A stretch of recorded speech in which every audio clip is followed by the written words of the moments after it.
దేవునికి మహిమ కలుగును గాక. హల్లెలూయా, హల్లెలూయా. ఒక్కసారి రాజులకు రాజు, ప్రభులకు ప్రభు, భూపతులకు అధిపతి అయిన యేసుక్రీస్తు ప్రభువారిని నిండు మనసుతో స్తుతిద్దామా. హల్లెలూయా, హల్లెలూయా.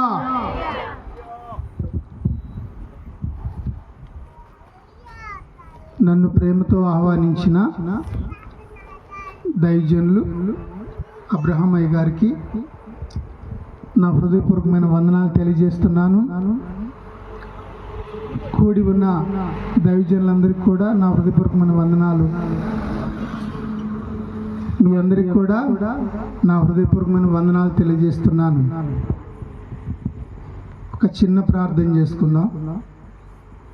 మమ్మల్ని మిక్కిలిగా ప్రేమించిన మా ప్రియ పరలోకమందున్న మా తండ్రి, మీ ఘనమైన నామానికి వందనాలు, స్తుతులు స్తుతులు స్తోత్రములు చెల్లిస్తూ ఉన్నాం. ప్రభువా, నా జీవితంలో, నా కుటుంబ జీవితంలో మీరు చేసిన మేలులను ప్రభువా సాక్ష్యముగా ప్రకటించబోతూ ఉండగా నా తండ్రి, నన్ను మీ సిలువ చాటును మరుగుపరిచి సత్యమును ప్రకటించటానికి నాయనా మీ ఆత్మదేవ మీరే మాకు సహాయము చేయమని ఆత్మ తండ్రి నన్ను మీ చేతులకు అప్పగించుకుంటూ నజరేయుడైన యేసుక్రీస్తు నామమున ప్రార్థించి స్తుతించి మనవులు పొంది ఉన్నాము తండ్రి. ఆమేన్. హల్లెలూయా. మాది ఏటుకూరు గ్రామం, గుంటూరు. 1993 సంవత్సరము మార్చి 10వ తారీఖు నాకు వివాహమైంది. మాది అన్య కుటుంబం.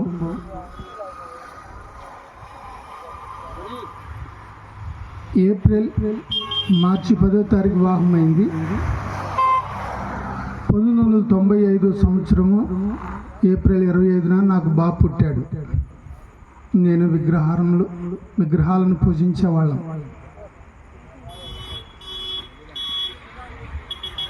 బాబు పుట్టిన 15 రోజులకి నా భార్యకి మోకాలు నొప్పి వచ్చింది.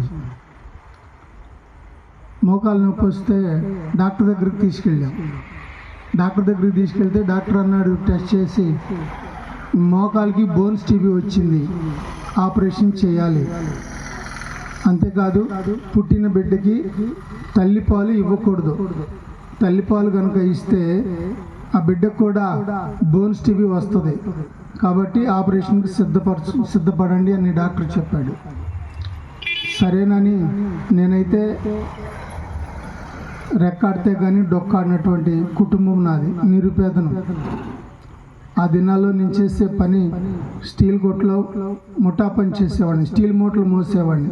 నేను చదువుకుంది 4వ తరగతే. తండ్రి లేడు, అమ్మే నన్ను సాకింది. అయినా అప్పు సప్పు చేసి నా భార్యకి ఆపరేషన్ చేయించాం. ఆపరేషన్ చేసిన తర్వాత కాలు తగ్గాలి కదండి, తగ్గకపోగా మోకాలు ఇంతలావునైంది. ఈ పై భాగం మోకాలు కింద భాగం అంతా కూడా రోజు రోజుకి క్షీణించిపోతూ ఎండిపోతూ ఉంది.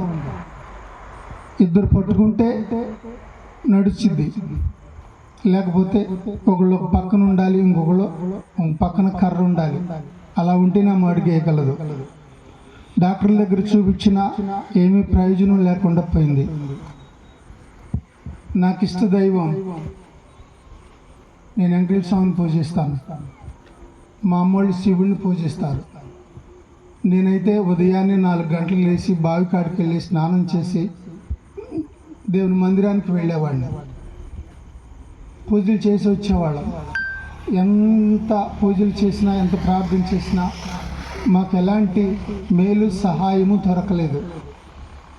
నా భార్య రోజు క్షీణించిపోతాం, తల్లిపాలు బిడ్డకు తాపకూడదు, బిడ్డకు తాపితే బిడ్డకు బోన్స్ టీబీ వచ్చింది అన్నారు. అందుకని గేదె పాలు తాపుతుంటే పట్టంలా, మళ్ళీ డబ్బా పాలు, మళ్ళీ పిల్లోడికి విపరీతమైన మోషన్స్, మళ్ళీ వాడిని తీసుకెళ్ళి హాస్పిటల్, ఏమికి నొప్పి ఎక్కువైపోతే మళ్ళీ తల్లి బిడ్డలు ఎదురెదురు హాస్పిటల్లో ఉంచేసాను. చాలా దుఃఖము, బాధ. అయితే మేము సాయిబుల ఇంట్లో, ముస్లింల ఇంట్లో మేము అద్దెకుంటూ ఉన్నాము. ఆమె పేరు అమీరమ్మ. ఆమె అంది, మీరు ఎంతోమంది దేవుళ్ళని పూజించారు, ఒకసారి యేసు ప్రభుకి దగ్గరికి నీ భార్యని తీసుకొని రా, కాకాని తోట ఉంది, ఆ తోటకాడ చాలామందికి రోగాలు తగ్గుతున్నాయి, ఎంతోమంది బాగవుతున్నారు, నీ భార్యను కూడా ఒకసారి తీసుకురా, నీ భార్య కూడా తగ్గిద్ది అని ఆమె చెప్పింది. నేను అన్నాను, మాకు ముక్కోటి దేవుళ్ళు ఉన్నారు, ముక్కోటి దేవతలు ఉన్నారు, వాళ్ళు చేయలేని పని యేసు ప్రభు చేస్తాడా? మేము రాము, మాకు ఇష్టం లేదు, నువ్వు మాకు చెప్పమాక అని నేను ఆముతాను. ఒరే అప్పుడు నా పేరు శ్రీనివాస్, నా తల్లిదండ్రులు పెట్టిన పేరు. ఒరే సీనా, నా మాట వినరా, ఒక్కసారి ఆలోచించరా, రోజు రోజుకి నీ భార్య క్షీణించిపోతా ఉందిరా అని ఆమె చెప్పింది. అయినా కూడా నేను వినలేదు. తర్వాత ఒకరోజు నేను ఇంటికి వచ్చేటప్పటికి మా అమ్మోళ్ళే కానీ వాళ్ళు ఇల్లు చుట్టిపోటి మాటలకి నా భార్య ఏం చేసిందంటే, నువ్వు భర్తకు పనికి రావట్లేదు, బిడ్డకి పనికి రావట్లేదు, ఎందుకు నీ జన్మాన్ని బతుకని అన్నారంట.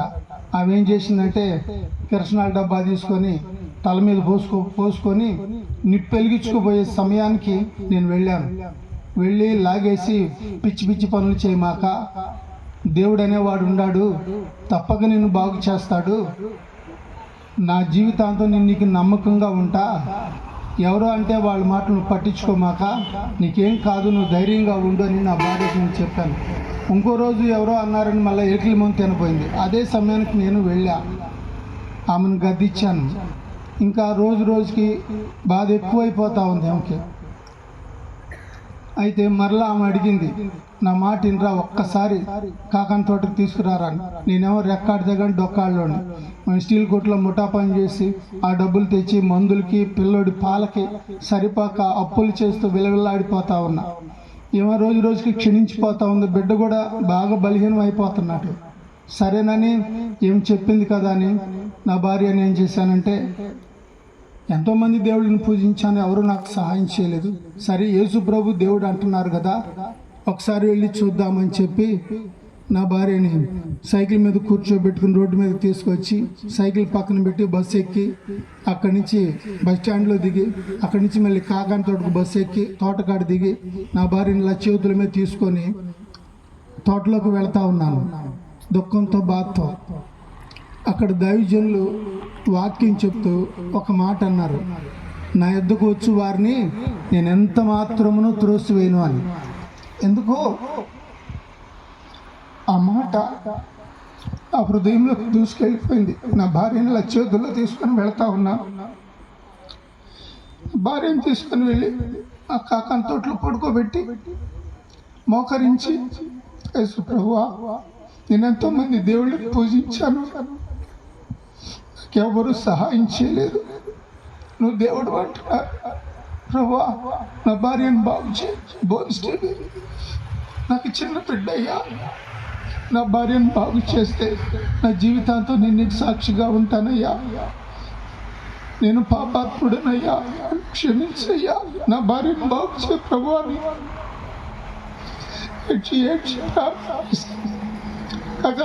నా భార్యను పడుకోబెట్టాను. దైవజనుల వాక్యం అయిపోయింది. సాయంత్రం 4 దాకా ఉన్నాం కాకాని తోటలోనే. దైవజనులకు చెప్తే వాళ్ళు ప్రార్థన చేశారు. అప్పుడు శివరాజయ్య గారు ఉన్నారు. ఆయన ప్రార్థన చేసి నూనెను నోట్లో వేసి తల మీద వేసి ప్రార్థన చేశారు. నా భార్యను తీసుకొని ఇంక ఇంటికి వెళ్ళాను. ఇంటికి వెళ్ళిన తర్వాత మా అత్తయ్యతో అన్నాను, అత్తయ్య, బిడ్డని నా భార్యని ఇద్దరు నేను పోషించలేకపోతున్నాను, నా వల్ల కావట్లేదు, నాకు వచ్చే ఆదాయం లేదు, కొద్దిగానే ఉంది, కాబట్టి మీ అమ్మాయిని మీరు తీసుకెళ్ళండి, మీరు చూసుకోండి, బాబుని మా అమ్మ చూస్తుంది, మేము చూసుకుంటాం అని చెప్పాను. సరేనని నా భార్యని వాళ్ళు తీసుకెళ్ళిపోయారు. చీరాలు తీసుకెళ్ళారు. తర్వాత ఒకరోజు నేను పనికి వెళ్ళి రాత్రి ఇంటికి వచ్చేటప్పటికి 1 గంటల అట్లా అయింది. మా అమ్మ తలుపు గడప దగ్గర కూర్చొని ఏడుస్తూ ఉంది. ఏంటమ్మా ఏమైంది, ఎందుకు ఏడుస్తున్నావన్నా అంటే, బాబుకి మోషన్స్ అవుతున్నాయి అయ్యా అంది. ట్యాబ్లెట్ అయిపోయావా అమ్మా, ట్యాబ్లెట్ వెళ్ళేదా అమ్మా అన్న. వేసానయ్యా, తగ్గలేదు అంది. నువ్వు నాటు వైద్యం ఏదో చేస్తావు కదమ్మా అన్న, అది చేశానయ్యా, తగ్గలేదు. మరి నా షాప్ దగ్గర కన్నా తీసుకొస్తే నేను డాక్టర్ దగ్గరికి తీసుకెళ్ళేవాడిని కదమ్మా అన్న. డబ్బులు లేవయ్యా అంది. ఎవరు నన్ను అడగపోయావా అమ్మా అన్న. అందరి దగ్గర అప్పులు చేశావు, ఎవరిని అడిగినా ఇవ్వలేదయ్యా, నేనేం చేసేది అని అంది. ఇంక నేను గబగబా కాళ్ళు కడుక్కొని నా బిడ్డ దగ్గరికి వెళ్ళా. ఇంత పిల్లోడు ప్రేత ముఖం పడిపోయింది, కళ్ళు లోపలికి వెళ్ళిపోయినాయి, ఈ పొట్ట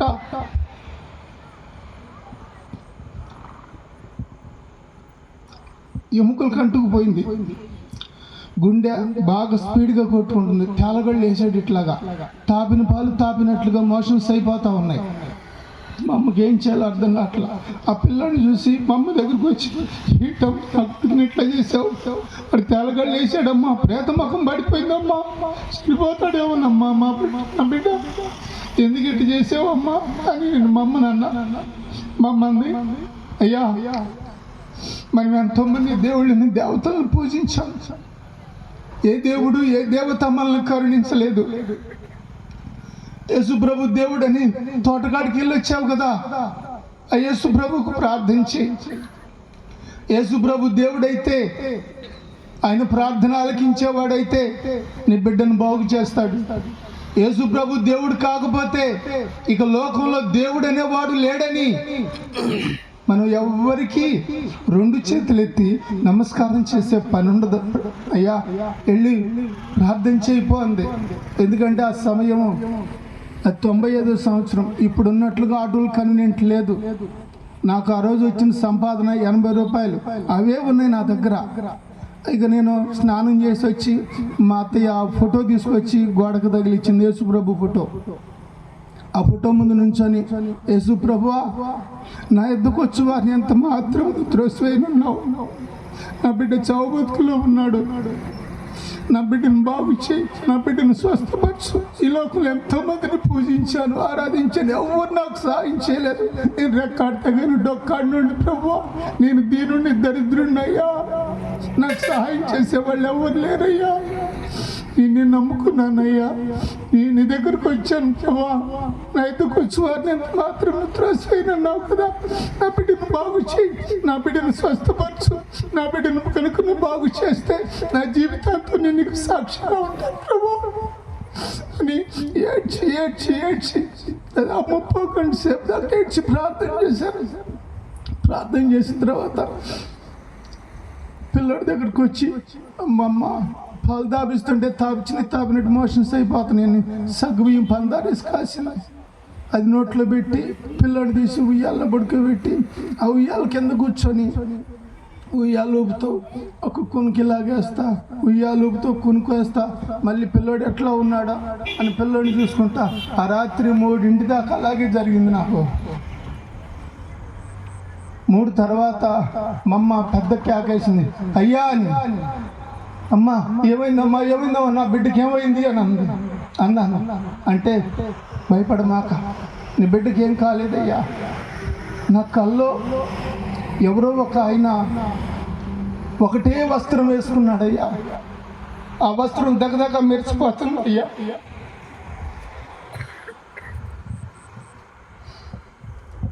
ఆ వస్త్రంతో నా దగ్గరికి వచ్చాడయ్యా. ఆయన చూసి నాకు భయం కూడా అనిపించిందయ్యా. ఆయన వచ్చి, అమ్మా ఎందుకు ఏడుస్తున్నావు, ఏడమ్మాక, బిడ్డకి ఏం కాదు, నీ బిడ్డకి ఏం కాదమ్మా అని చెప్పి ఆయన హస్తము నా బిడ్డ కడుపు మీద పెట్టాడంట. స్తోత్రం. ఆ చేయి పెట్టి 3 సార్లు ఇలాగ నిమిరాడంట. 3 సార్లు నిమిరి, ఇంక నీ బిడ్డకి ఏం కాదమ్మా, నువ్వు భయపడబాక అని చెప్పిన తర్వాత ఆయన కనిపించలేదంటే మా అమ్మ లేచి, ఆయన ఎవరయ్యా మా అమ్మకు కూడా ఆయన ఎవరో తెలియదు, ఎవరయ్యా ఆయన, దగ్గర మెరిసిపోతుందా అని వస్త్రం అని మా అమ్మ అంది. అమ్మా ఒకే వస్త్రం వేసుకునేది యేసు ప్రభు, ఆయనేనమ్మా, దాన్ని అంగి అంటారంట. నువ్వు అన్నావు కదమ్మా, యేసు ప్రభు దేవుడైతే ప్రార్థన చెయ్యి, ఆయన నీ ప్రార్థన వింటాడు. యేసు ప్రభు దేవుడు కాకపోతే ఇక లోకంలో దేవుడైనవాడు లేడని ఎవరికి మనం చేతులెత్తి ప్రార్థన నమస్కారం చేయొద్దని అన్నావు కదమ్మా. నీ మాట విన్నాడమ్మా, ప్రార్థన ఆలకించాడమ్మా, పరలోకాన్ని విడిచి వచ్చాడమ్మా. దేవుడు నా బిడ్డను బాగు చేశాడమ్మా అని చెప్పి పిల్లోడి దగ్గరికి వెళ్ళి ఉయ్యాలెట తీసి నానా నానా అన్న తాళగళ్ళెట్టేసిన పిల్లోడు, అట్లా నోరు తెరిచిన పిల్లోడు నా మాట విని కళ్ళు నా వైపు చూసి హీయ నవ్వాడు. అలా నవ్వేటప్పుడు ఇక నాకు సంతోషంతో నేను ఏడ్చేసి పిల్లోని దగ్గరకు తీసుకున్నా. అన్నాను, మా అమ్మ చేతులకి ఇచ్చమ్మా, నా దగ్గర 80 రూపాయలు వచ్చినాయి రాత్రి పనిలో, ఈ 80 తీసుకెళ్ళి నా భార్యను కూడా తీసుకురా. ఒక్కసారి ఆయన దగ్గర పాదాల దగ్గరికి వెళితే నా బిడ్డను బాగు చేశాడు. నా బిడ్డను బాగు చేసిన దేవుడు నా భార్యను కూడా బాగు చేస్తాడు. ఈ డబ్బులు తీసుకెళ్ళి చీరాలోనే నా భార్యను తీసుకొని రమ్మా, నేను కాకాని తోటకి ఏటుకూరులో మాది ఏటుకూరు చర్చికి కూడా వెళ్తానమ్మా నేను అని చెప్పాను. మా అమ్మ వెళ్ళి నా భార్యను తీసుకొచ్చింది. ఇంకా ఆదివారం రాగానే ఏటుకూరు మందిరంలోకి తీసుకెళ్ళాం. ఆ దైవజనుడు మరి సంఘం అంతా కూడా నా భార్యని ఇలా చేతుల మీద తీసుకుని వెళ్తే వాళ్ళు ఆశ్చర్యపోయి బాగా ప్రార్థనలు చేసి మమ్మల్ని హక్కును చేర్చుకున్నారు. మమ్మల్ని ఎంతగానో ప్రేమించారు. మా ఆత్మీయ తండ్రి సంఘాపరి ప్రేమరంజన్ గారు, ఆయన లేడు, ఇప్పుడు ప్రభు దగ్గరికి వెళ్ళారు. 300 మంది క్రైస్తవేతరులను ప్రభువులకు నడిపించిన దైవజనుడు ఆయన. ఎంతో ప్రేమించారు, మా కొరకు ఎంతో ప్రార్థన చేశారు వాళ్ళు. ఇంకా సోమవారం రాగానే మరలా ఇంకా నా సైకిల్ మీద ఎక్కించుకెళ్ళి అక్కడ పెట్టి తోటకాడికి ఇలాగా చేతుల మీద తీసుకుని అట్లా 7 వారాలు తిరిగాను. తిరిగిన తర్వాత నా భార్య అంది, అయ్యా మోకాలు నొప్పి ఎక్కువగా అయిపోతుంది అయ్యా, నేను తట్టుకోలేకపోతున్నాను అనగానే సరేనని గవర్నమెంట్ హాస్పిటల్ తీసుకెళ్తే వాళ్ళు అన్నారు మరలా ఆపరేషన్ చేయాలి, కాలు సరిగ్గా ఫస్ట్ చేసినప్పుడు సరిగ్గా చేయలేదు, మరలా ఆపరేషన్ చేయాలి, బ్లడ్ టెస్ట్, బ్లడ్ తర్వాత మందులు మొత్తం సిద్ధపరచుకో, యూరిన్ టెస్ట్ బ్లడ్ టెస్ట్ చేస్తాం, సోమవారం తీసుకురా అని చెప్పి డాక్టర్లు చెప్పారు. నాకు ఇక నీరు గారిపోయింది నా ఒళ్ళు. నేనేం చేయాలి? నేను రెక్కాడితే కానీ డొక్కాడినోడిని. ఇప్పుడు మరలా ఆపరేషన్ అంటున్నారు, మరలా ఆపరేషన్ చేస్తే కాలు వస్తుందా, అసలు బ్రతుకుదా అని చెప్పి దిగాలు పడి నా భార్యని ఇంటికి తీసుకొని అంతే వచ్చా. ఇంట్లో పడుకోబెట్టి మోకరించి 2 చేతులు ఎత్తి ఇలాగ ప్రార్థన చేశాను. యేసు ప్రభువా, నా ఎద్దుకు వచ్చి వారిని ఎంత మాత్రం త్రోసివేస్తున్నావు, మరలా ఆపరేషన్ అంటున్నారయ్యా, ఆపరేషన్ చేయించే శక్తి నాకు లేదు, నా దగ్గర ఉన్నదో లేదు నువ్వు ఎరుగుదు ప్రభువా, నేను రెక్కాడితే డొక్కాడినోండి, దరిద్రుడును దీనుడును ప్రభువా, నా ప్రార్థన ఆలకించి నా భార్యను బాగు చేయి, నా భార్యను స్వస్థపరచు, నా బిడ్డకు తల్లి కావాలయ్యా, ఆవుకేదన్నయ్యా చనిపోతే నా బిడ్డ అనాథవుతాడు ప్రభువా, నా బిడ్డను ఎవరు చూస్తారయ్యా, నువ్వే కదా ఈ బిడ్డని ఇచ్చింది తండ్రి, నా భార్యను బాగు చేయి ప్రభువా, నా భార్యను స్వస్థపరచయ్యా, నేను నాకు జీవితాంతో నీకు సాక్షిగా ఉంటానయ్యా అని ఏడ్చి ప్రార్థన చేశారు. సాయంకాల సమయం 7 అయింది. మా అన్నయ్య ఇంట్లో రేడియో పెట్టాడు, సికింద్రాబాద్ స్టేషన్. ఆ స్టేషన్ మీద దైవజనులు జోషి గారు వాక్యం చెప్తూ ఉన్నారు. ఏమన్నారంటే, భూమి ఆకాశమును సృజించిన దేవుడు నీ ప్రార్థన విన్నాడు, నీ మొర్ర ఆలకించాడు, నిశ్చయముగా నీకు మేలు చేయబోతున్నాడు ఆయన అని అరగంట సేపు రేడియోలో వాక్యం చెప్పారు. నేను, నా భార్య, మా అత్తయ్య, మా అమ్మ, మా అక్క, మేమందరం ఆ రేడియో దగ్గర కూర్చొని ఆయన వాక్యం విన్నాం. విన్న తర్వాత మళ్ళీ మీ సొంత ఇంట్లోకి వచ్చాం అన్నమాట.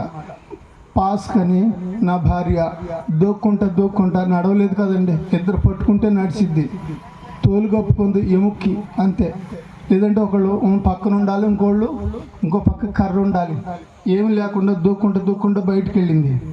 కాసేపటి తర్వాత కేక పెట్టింది, ఏమయ్యో అని. నేను అమ్మటే భయపడిపోయి డాక్టర్ తీసుకురా అడ్మిట్ చేసుకుంటానన్నాడు. నేను ఇప్పుడే తీసుకెళ్ళాలా ప్రభువా, ఏంటి నా పరిస్థితి అని చెప్పి నేను గబగబా పరిగెత్తుకుంటూ వెళ్ళాను బయటికి వెళ్తే జరిగిన సంఘటన ఏంటంటే, ఆమె ఇలాగా గుమ్మం పట్టుకొని నుంచొని ఉంది.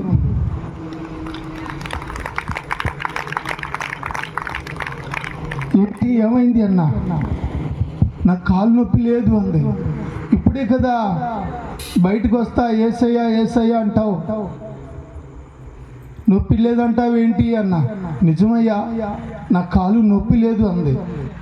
ఉండి చూద్దామని చెప్పి ఈ వస్త్రం ఇలా లాగి ఈ కాలుని ఎవరిని పట్టుకొనివ్వదు. అలాంటిది ఆ కాలు నేను ఇలా ప్రెస్ చేసి వచ్చాను, నొప్పి లేదంది. సరే నొప్పి లేదంటున్నావుగా, ఇక్కడి నుంచి అక్కడి దాకా వెళ్ళి తిరిగి రా అన్న. అనగానే ఈ కాలుతో నడవలేదు. ఈ కుడి కాలు మీద ఈ కాలు ఇలా పెట్టి గెంతుకుంటూ అక్కడి దాకా వెళ్ళి మళ్ళా అలాగే తిరిగి వచ్చేసిందండి. స్తోత్రం, హల్లెలూయా. నేనైతే ఆశ్చర్యపోయాను. ఇద్దరు పట్టుకుంటే నడిచే వ్యక్తి లేదు, ఒకళ్ళు పక్కన ఉండాలి, ఇంకో చేతిలో కర్ర ఉండాలి. ఎవరి సహాయం లేకుండా, కర్ర సహాయం లేకుండా తనకు తానుగా అక్కడి నుండి అక్కడి దాకా వెళ్ళి తిరిగి ఒక్కతే వచ్చింది. దేవునికి మహిమ కలుగును గాక. ఇది దేవుడు చేసిన అద్భుతం. చూడండి 107వ కీర్తన 19వ వాక్యం ఒకళ్ళు చదివి సహాయం చేయండి.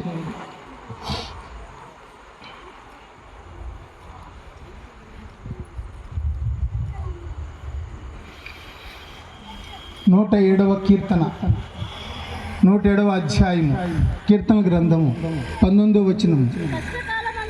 కష్టకాలమందు వారు యెహోవాకు మొర్రపెట్టిరి, ఆయన వారి ఆపదల్లో నుండి వారిని విడిపించెను. ఆయన తన వాక్కును పంపి వారిని బాగు చేసెను. ఆయన వారు పడిన గుంటలో నుండి వారిని విడిపించెను. హల్లెలూయా, హల్లెలూయా.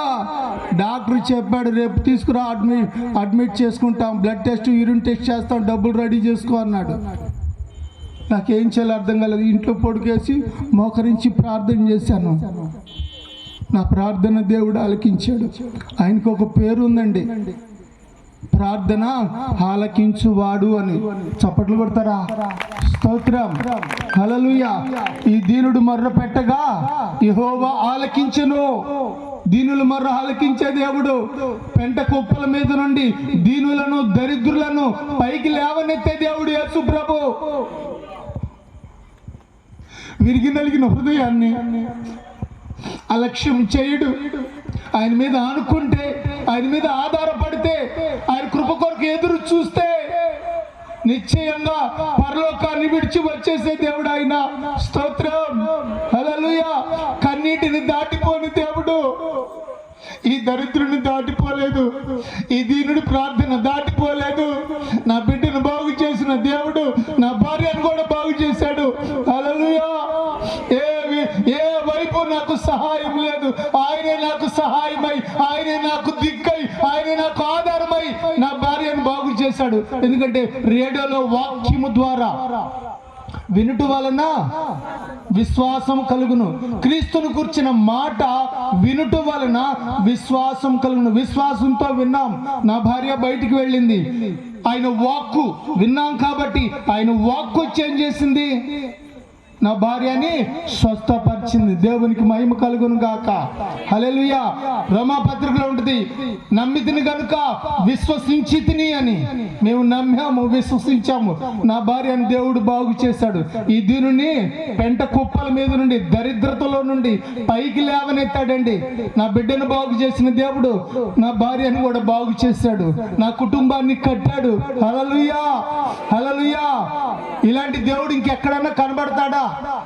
ప్రార్థన ఆలకించే దేవుడు ఎవరైనా ఉన్నారా?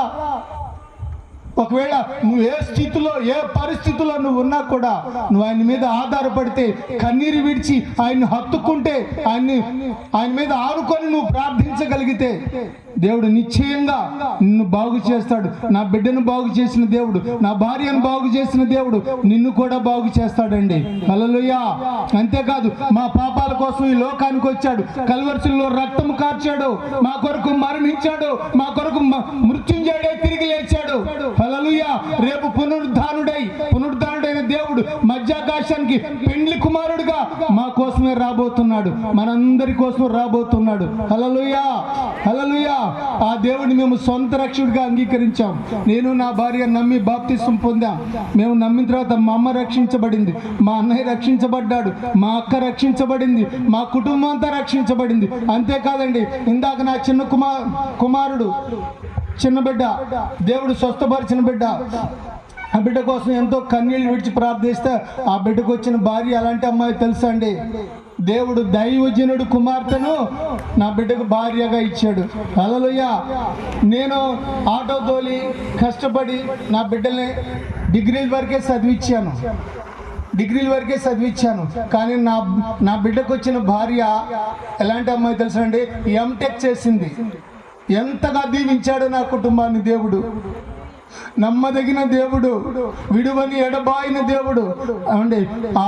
నా కోడలు గారి తండ్రి దైవజనుడు మన మధ్యన ఉన్నాడు. యేసుక్రీస్తు దివ్యశాంతి నిలయంలో నందమూరి కృష్ణ గారి దగ్గర అసిస్టెంట్ పాస్టర్గా, మరి బైబిల్ టీచర్గా బైబిల్ క్లాసులు చెప్తున్నటువంటి దైవజనుడు కుమార్తెను దేవుడు నా బిడ్డకు భార్యగా ఇచ్చాడు.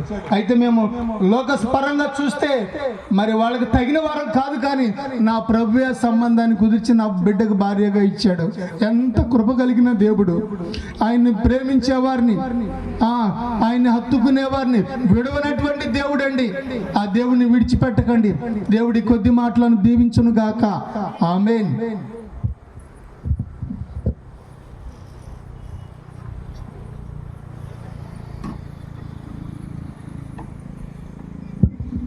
దేవుని స్తోత్రం చెబుతాం. హల్లెలూయా, హల్లెలూయా. అద్భుతమైన సాక్ష్యం, అద్భుతమైన స్వస్థతను దేవుడు కుమారుడికి అనుగ్రహించారు. అదే రీతిగా మరి భార్యను కూడా పోషించలేక ఇంటికి పంపించారు. మరి దేవుడు అద్భుతంగా కుమారుని స్వస్థతను బట్టి మరలా అమ్మగారిని మరలా ఇంటికి పిలిపించుకొని మరలా ప్రార్థన చేయగా దేవుడు అద్భుతంగా దేవుడు అమ్మగారిని కూడా స్వస్థపరిచాడు. భయంకరమైన బోన్ క్యాన్సర్ నుంచి దేవుడు స్వస్థ ఇచ్చాడు. తను నమ్ముకున్నప్పుడు, తన మీద ఆధారపడినప్పుడు, ఆయన శరణు చూచినప్పుడు, ఆయన సన్నిధికి వెళ్ళినప్పుడు దేవుడు అద్భుతంగా ఘనమైన కార్యాలు చేస్తాడని మనం సజీవ సాక్ష్యాన్ని మనం విన్నాం. ఈ సాక్షి ఫలింపు కొరకు దేవుని సేవకులు పెద్దలు మరి శ్రీనివాసరావు గారు వచ్చి ప్రార్థనలు నడిపిస్తారు.